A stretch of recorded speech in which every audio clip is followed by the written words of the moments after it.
ശക്തമായ മഴയിൽ രാജാക്കാട് മേഖലയിൽ വ്യാപക നാശനഷ്ടം. ഉച്ചയോടെ ആരംഭിച്ച വേനൽ മഴയിൽ രാജാക്കാട് പന്നിയാർകുട്ടി മേഖലയിലാണ് വ്യാപക നാശനഷ്ടങ്ങൾ ഉണ്ടായിട്ടുള്ളത്. പന്നിയാർകുട്ടി സ്കൂളിന്റെ ഓട് ശക്തമായ കാറ്റിൽ തകരുകയും പ്രദേശത്തെ മരങ്ങൾ കടപുഴകി വീഴുകയും ചെയ്തു. പ്രദേശത്തെ വൈദ്യുതി ബന്ധവും വിച്ഛേദിക്കപ്പെട്ടു. വേനൽമഴയെ തുടർന്നുണ്ടായ കൊടുങ്കാറ്റിൽ രാജാക്കാട് പഞ്ചായത്തിലെ പന്നിയാർകുട്ടിയിൽ വ്യാപക നാശനഷ്ടങ്ങളാണ് ഉണ്ടായത്.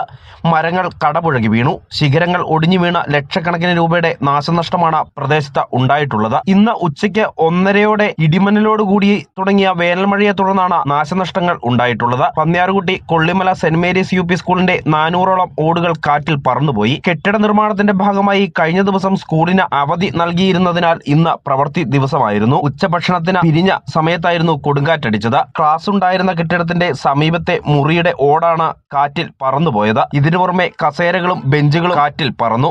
അധ്യാപകർ കുട്ടികളെ തൊട്ടടുത്തുള്ള കോൺക്രീറ്റ് കെട്ടിടത്തിലേക്ക് മാറ്റിയതിനാൽ ആളപായങ്ങൾ ഉണ്ടായിട്ടില്ല. പള്ളിക്ക് സമീപം താമസിക്കുന്ന വെട്ടുകാട്ടിൽ ആൻസിയുടെ വീടിന്റെ മുകളിൽ മാവൊടിഞ്ഞു വീണ വീട് പൂർണ്ണമായി തകർന്നു. വീട്ടുപകരണങ്ങളും നശിച്ചു. ആരാധനാ മഠത്തിന്റെ പുരയിടത്തിലുണ്ടായിരുന്ന മാവ്, ജാതി, റബ്ബർ, ഞാവൽ തുടങ്ങി വിവിധ മരങ്ങൾ ഒടിഞ്ഞു വീണു. സിബി മൈലാഡൂർ, ബോസ്കോ എംബ്രയിൽ, ജോസ്കോ എംബ്രയിൽ, ആന്റണി വെട്ടുകാട്ടിൽ, ഷിബു കുന്നുംപുറത്ത്, പ്രദീപ് പുത്തമ്പുരയിൽ, ഷാജി അമ്പലത്തിങ്കൽ തുടങ്ങി നിരവധി ആളുകളുടെ പുരയിടത്തിലെ ജാതി, കൊക്കോ, റബ്ബർ, മാവ്, പ്ലാവ്, തെങ്ങ് തുടങ്ങിയ മരങ്ങൾ ഒടിഞ്ഞു വീണതോടെ പ്രദേശത്തെ വൈദ്യുതി ബന്ധം പൂർണ്ണമായി വിച്ഛേദിക്കപ്പെട്ടു. News bureau, Rajakkad.